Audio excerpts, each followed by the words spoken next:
Assalamualaikum warahmatullahi wabarakatuh. Di dalam sebuah hadis Rasulullah bersabda, "Khamsatu asya'a tuhbitu sawma, al-kadhibu wal ghibatu wan namimatu wal yaminul khumus wan nadhru bisyahwat." Jadi ada 5 perkara yang dapat menghilangkan ataupun menghapus pahala puasa. Yang pertama al-kadhibu, dusta. Bohong itu adalah sesuatu perkara yang tidak persis dengan realita. Kejadiannya begini, kita ceritakan begitu. Berarti ketika kita berdusta di dalam bulan Ramadan, maka pahala puasa kita akan hilang. Yang kedua, riba. Apa itu riba?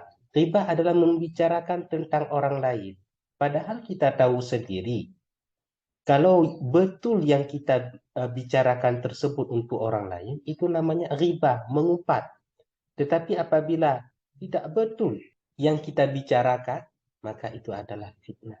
Ketika siang harinya kita mengupat, berarti pahala puasa kita tidak ada lagi.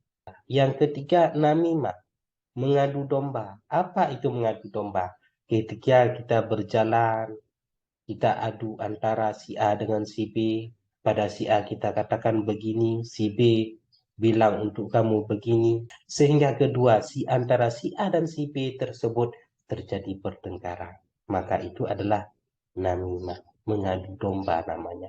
Ketika kita adu domba di dalam bulan Ramadan, kita lagi berpuasa, maka pahala puasa kita akan hilang. Yang keempat, yaminul humus, bersumpah palsu. Apa itu sumpah palsu? Kita berani berbohong atas nama Allah.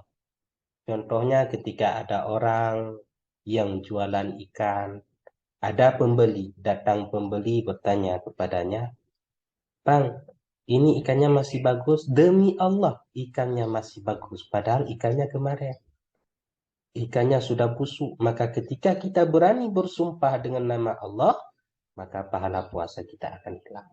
Maka jauhilah perbuatan tersebut. Yang terakhir, wan nadhuru bisyahwat. Ini banyak kali terjadi di anti kalangan kita, baik laki-laki maupun perempuan, yaitu nadhuru bisyahwat. Ketika kita melihat dengan syahwat, himbauan kami kepada seluruh pemirsa TV Stay Darul Hikmah, mari sama-sama kita menjaga aurat kita, supaya di antara laki-laki dengan perempuan tidak saling pandang dengan syahwat. Apabila timbul pandangan dengan syahwat, maka pahala puasa akan hilang.